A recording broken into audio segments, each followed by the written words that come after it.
goals, and Rodri weighs in with yet another significant goal. Defending, trophies. Rodri's 2024 campaign was unbelievable and went above and beyond what people expect from a holding midfielder. He achieved the longest unbeaten streak in football history, not losing in 74 matches across the Premier League, Champions League, FA Cup, and League Cup. While he is going up against the likes of Vini and Bellingham, who both had spectacular seasons and would be deserving winners. It would be the light. He deserved it. But without him, we could not do what we are doing. Rodri has been the most important player at Manchester City. Rodri is absolutely fit so well for City system. If you take him out, it's different City. Because for me, at City, this is the hardest, the toughest, the hardest position to play. It's the hardest. And Rodri suits there so well. This was very evident by the fact that in the 3 matches he missed in the Premier League, City lost all 3 of them. This is because Rodri's responsibilities go beyond what a typical number 6 does. We are talking about a player who isn't just responsible for winning the ball back and disrupting attacks. He is also the first player to receive the ball from the back line to initiate the play.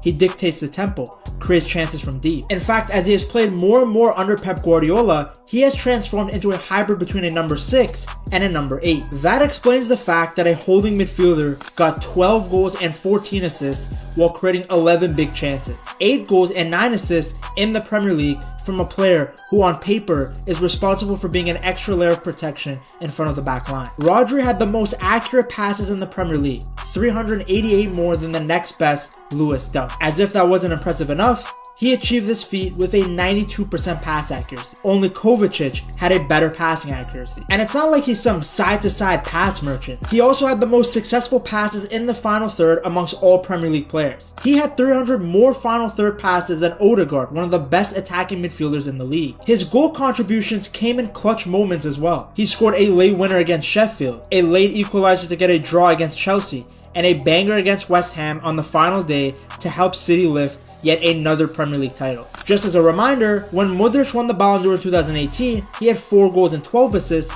compared to Rodri, who finished the 2024 season with 12 goals and 13 assists. He was also playing much deeper in midfield than Modric was. Not saying one is better than the other, just an observation between 2 midfielders who were Ballon d'Or candidates. Now, don't let his fantastic attacking displays overshadow the fact that he also does the dirty work on the defensive end. In the Premier League, he recovered possession 235 times. Only Bruno Guimaraes had more than that, and that could potentially be because of the fact that the Brazilian played 331 more minutes than Rodri. But we don't even really need statistics to see his impact defensively. You can see the way he wins headers, puts in crunching tackles. It's very difficult to get by him. I mean, it also does help that he plays for City, a team that consistently dominates possession and has the ball the majority of the time. But even then, in terms of value, Rodri is the most irreplaceable player at Manchester City. You could make the argument that in 2024 when Haaland was injured, Julian Alvarez could still help. When De Bruyne was injured, you had the likes of Bernardo Silva, Foden, Doku to help create. But Rodri, he had no replacement. In 2025, it seems like City has figured it out. With Rodri getting a rest early in the season, they're still winning games. But in 2024, if Rodri wasn't on the pitch, there was a very high likelihood that City was not going to win the game. He only missed a few games in the Premier League, but right away you saw the impact. Rodri even picked up the Golden Ball at the Club World Cup. Now, of course, his competitors in Vini and Bellingham also had great domestic seasons, arguably even better than Rodri. Vini and Jude picked up not just the league title in Spain, but also won the Champions League. Vini was the best player coming up in the biggest games of the competition, the final against Dortmund, the semi-final against Bayern, and even in the quarters against City. Similar thing for Bellingham, who was electric, especially in the beginning of the La Liga campaign. They were both fantastic and would be absolutely deserved winners of the award, whichever one of them gets it. But I'm going to provide you guys 2 counter arguments to make the case for Rodri. Number 1, obviously attacking players are going to shine more on the attacking end. The fact that Rodri was even close to these guys in statistical output despite being a holding midfielder is already incredibly impressive. And number 2, and probably the most important point, we have to look at their performance for their respective national teams. It feels harsh to judge players based on just 7 games, but when there is a major international tournament in the summer, it plays a massive role. It's the biggest stage with the whole world watching. It's always been like that. You look at Modric winning in 2018 because of his World Cup. You look at Messi winning in 2022 because of the World Cup. Now, Bellingham did quite well. I mean, his 95th minute bicycle kick was the only reason that England didn't go home early in the tournament. And he also assisted Palmer in the final. Vinny, however, was disastrous for Brazil. I'm not just talking about playing bad in terms of what you expect from a Ballon d'Or level candidate. He was just objectively horrible. He picked up 2 goals against Paraguay, but was non-existent against Costa Rica and Colombia. Then he picked up a silly yellow card in the Colombia game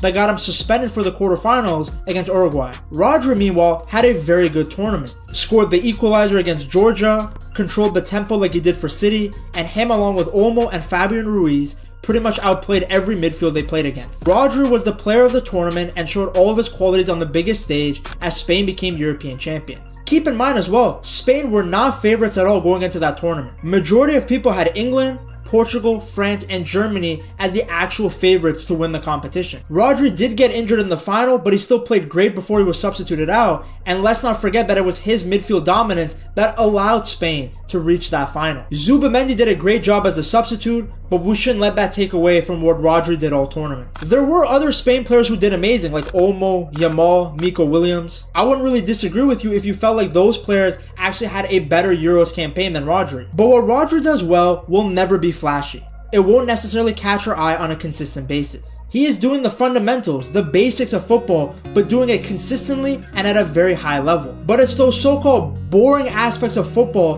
that Rodri does so well that constantly make him a winner. If a holding midfielder have the recognition external like Erling Haaland or Kevin, we have a problem. Holding midfielder has to never ever be in the highlights. Had to be do the job I had to do. It's why since the start of 2023, Rodri has only lost 4 matches while winning 8 trophies and 4 Player of the Tournament awards. Whether people like it or not, a lot of these awards come down to popularity.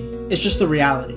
Flashiness, charisma, all these factors play a role because at the end of the day, the voters are human. Everybody has their own biases. No one looks at the guy with the tucked in shirt and says, wow, that dude is the best player in the world when they first take a look at him. But when you look at the complete year, I find it hard not to make the case for Rodri. Best player on Spain's Euro winning squad. Most important player on a Premier League title winning team.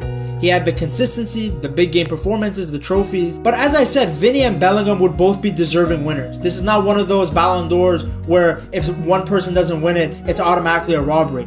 All 3 of them have an excellent case to be considered the best player in the world. They all had great years. I just wanted to make the argument and the case for Rodri, a player who I feel has been quite unappreciated for several years now. The Ballon d'Or is an award for the 2023-2024 season, so I know past performances have no impact on it, but just as an example, Rodri was arguably the most important player on City during the year that they won the treble. He was the one that came up big in the clutch moments for them. The goal in the final against Inter, the goal against Bayern. I'm not saying because he had those moments back in 2023 that he deserves the 2024 Ballon d'Or. I just mean as a whole, he's generally unappreciated. Midfielders in general are underappreciated, especially holding midfielders. I mean, you look back through the years, how many times was Sergio Busquets one of the greatest players and best players in the world as a holding midfielder? They're often the glue that keeps the team together, and nobody does it better at Manchester City than Rodri. He is the piece that makes the team tick.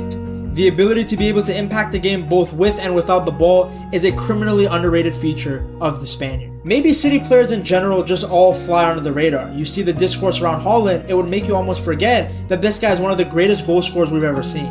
To see just how unappreciated the Norwegian striker is, you have to check out this video right here.